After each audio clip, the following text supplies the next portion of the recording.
Welcome to another edition of the Red Zone podcast. I'm your host, Emmanuel Point du jour, and 6 weeks remain in the CFL regular season, and everything is just so tight right now. We have the crossover race going on.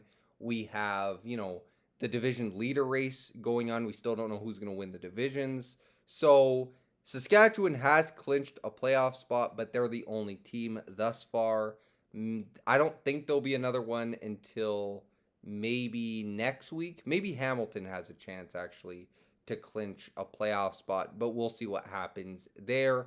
Everything is just so tight right now, and we have something new added to the tiers. So, as we get to the bottom of the tiers, we have the Ottawa Red Blacks, and you might notice they have a little shade of red and orange on their tier, and that's not a good thing because, in my opinion, I think they're getting close to the elimination zone, aka Sunset Valley. Yes, this is the new elimination zone for the teams as we get closer into the playoffs. There's no one there yet, obviously, but it could happen in the next couple weeks here.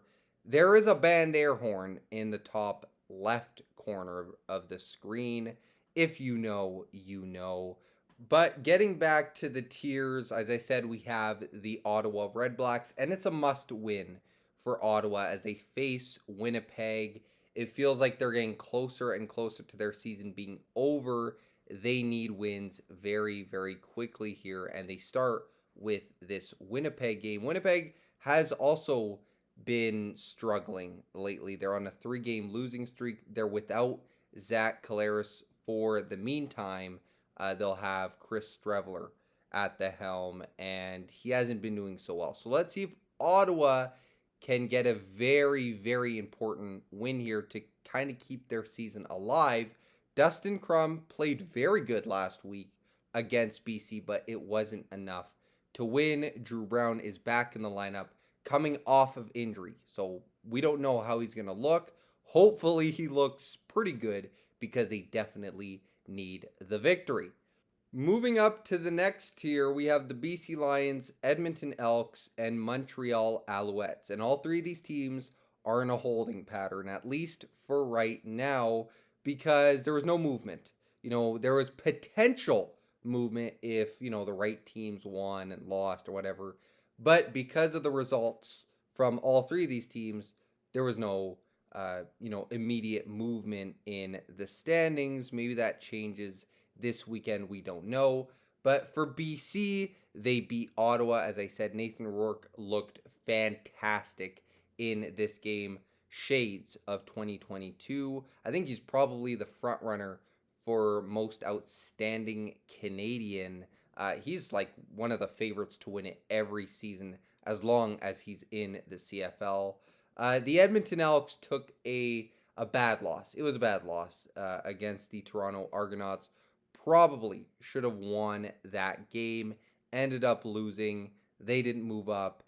They just stayed in that 5th spot in the West Division. Still in the crossover race. So we'll see what happens with them. And then the Montreal Alouettes, huge upset victory. I kind of called it last week against the Saskatchewan Roughriders at Mosaic Stadium in kind of a gross game. I mean, there was rain and it was just, it didn't look great weather-wise. And it didn't look great for the home team either, as Montreal came in there with McLeod Bethel Thompson back in the lineup and absolutely torched the Saskatchewan Roughriders with Tyson Philpott going off. He had over 230 yards, I think, receiving yards and a couple of touchdowns. He was fantastic. I mean, the second game back, Glenn Suter said this on the call on that game. He said, look, the second game back from injury is when they start feeling it. And Tyson Philpott, man, did he feel it in this game. Huge game by him. And that puts the Montreal Alouettes still in the race for first in the East Division, even though they lost the tiebreaker with the Hamilton Tiger Cats. Next tier, Toronto Argonauts and Winnipeg Blue Bombers pressure point. Yes, for both of these teams, it feels like a big game, right? For Winnipeg, they're just trying to get a victory after their offense has kind of been subpar, especially their passing game with Chris Strevler. The running game has been perfectly fine with Brady Oliveira. It's just that passing game needs to get going because Chris Strevler threw a couple of interceptions last week and he just didn't look good at all. And for Toronto, they're facing Montreal, a now hot Montreal team that just came off of a 48-point performance against Saskatchewan. Yeah, it feels like a very big game, and both of these teams will be with their backup quarterbacks. Nick Arbuckle will not be playing with the Toronto Argonauts this week as he is nursing an injury. He was kind of limping last week near the end of the game. Jarrett Daggy came in, led them on a game-winning drive.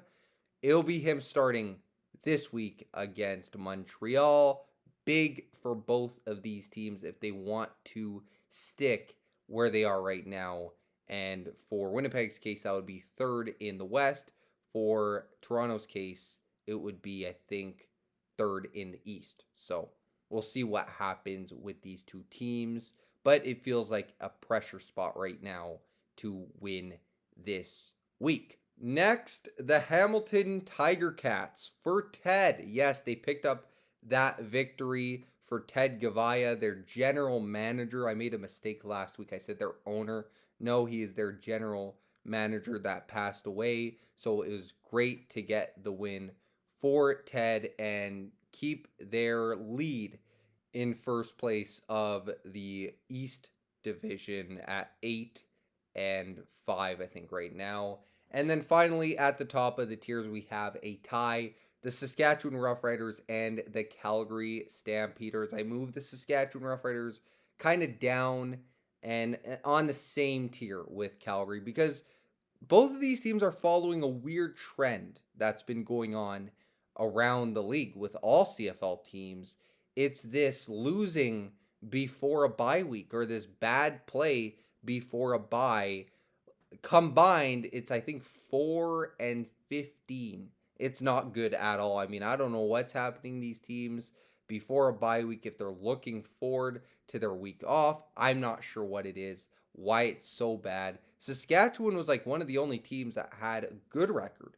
I think they were like 2-0 and now they're obviously 2-1 after a really bad performance against Montreal. I don't know what's going to happen with those corners that Saskatchewan had, those two young corners.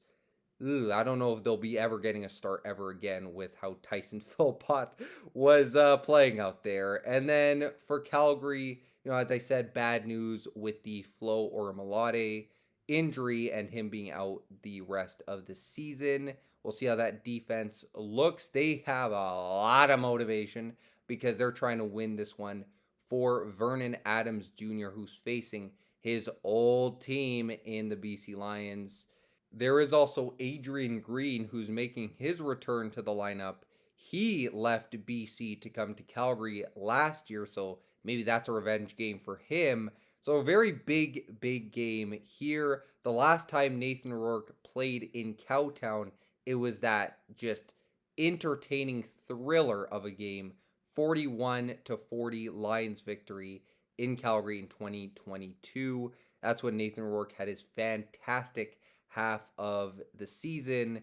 We'll see what he can do for an encore. No James Butler in this one, so that may change my predictions for this game. We'll see. But that will do it for CFL tiers. Only 5 different tiers this week. Typically we have 6 or 7, but because there's 3 teams in one tier, that only made it 5. But let's get into these predictions, starting with 2 Friday games as we have the Alouettes and Argos in Toronto.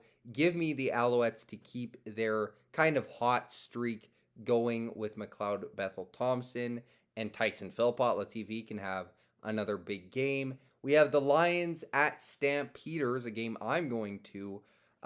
Give me the Stampeders in this one. I think Vernon Adams is going, hopefully, to have a day against his former team. Winnipeg at Ottawa Red Blacks. I'm going to be taking the Red Blacks because they desperately, I think more so than Winnipeg, need the victory. So give me the Red Blacks. And then finally ending it off with the Elks at the Tiger Cats. I'm going with Hamilton. And if Hamilton does win, maybe the Elks are in danger of heading to Sunset Valley. But we'll see what happens with all four of these games. But I hope you enjoyed this podcast. Let me know what you think down in the comments below. Oh boy, these next 6 weeks will be very, very entertaining. A lot of playoff spots still need to be determined. And yeah, 6 weeks. I think it's going to come down to that final week.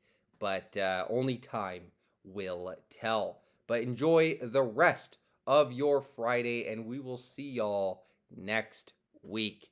Peace.